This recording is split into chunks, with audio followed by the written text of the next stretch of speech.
இன்னைக்கு நம்ம பள்ளியில 5ஆம் வகுப்பு படிக்கக்கூடிய ஆனந்த் அவங்களுடைய பிறந்த நாள்.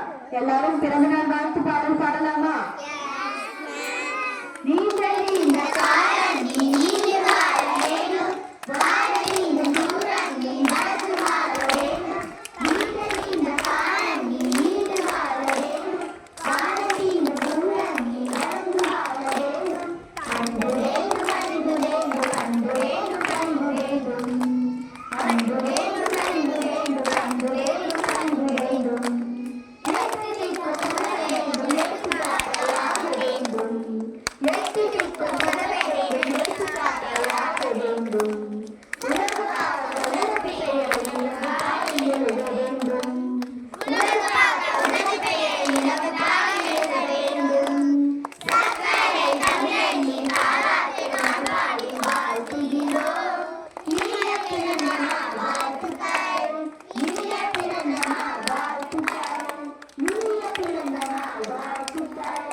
வாழ்த்துக்கள் ஆனந்த்.